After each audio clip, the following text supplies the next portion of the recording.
Hey everyone, welcome to today's video. Welcome to the Gaming Daddy channel. Thank you very much for tuning in. So I'm bringing an update on my deflector shield build, and this is based on some suggestions that were made here by one of my audience members. Now, many of you know I enjoy running this deflector shield build, and I got pretty much a little bit of a comment from one of my subscribers, H Bubby. He said, yo, why don't you go ahead and try this your Foundry Bulwark setup. Make sure you have 4 pieces of it, and make sure you add the Memento backpack, and then go from there and see pretty much how that works out for you.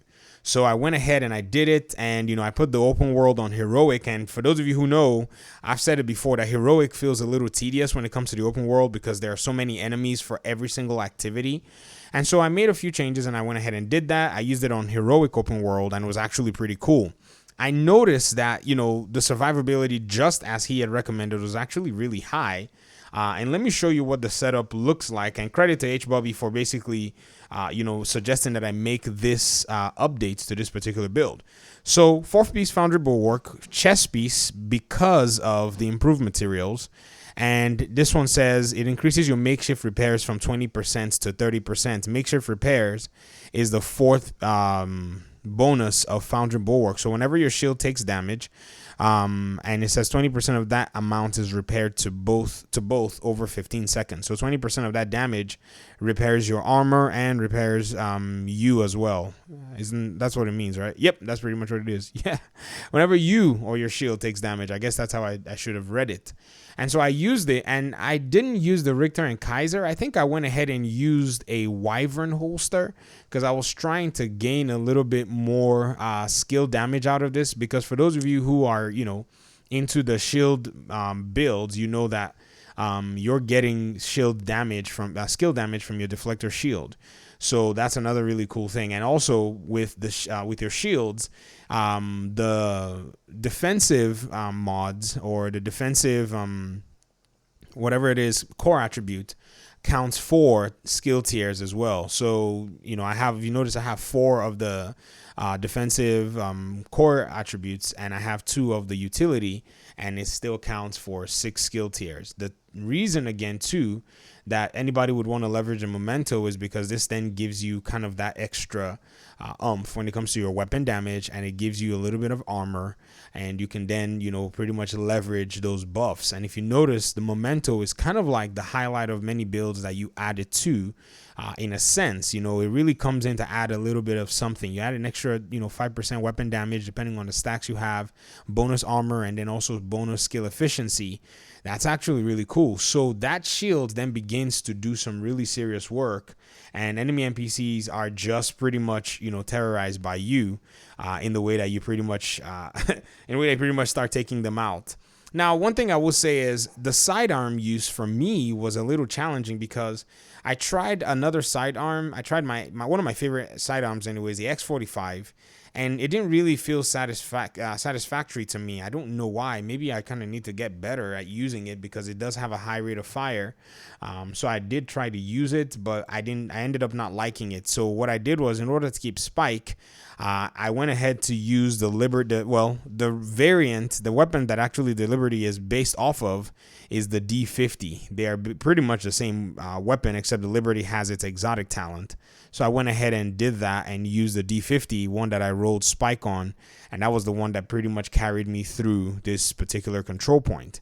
And so that was actually pretty interesting because as you're playing with this, you notice the enemies are damaging themselves, and that's where the beauty is. You're pretty much getting them to hit themselves and deal so much damage. And then your sidearm, each round from your sidearm is actually so important. If you notice, the damage that they're dealing to themselves is like 300 and something, 1,000 damage in some cases from the shield. So that's insane that they're damaging themselves that much. I guess if I were to even go in and fine tune, some parameters, I can get a lot more damage. And if I were to even maybe show you right now, my my technician is not fully spec'd.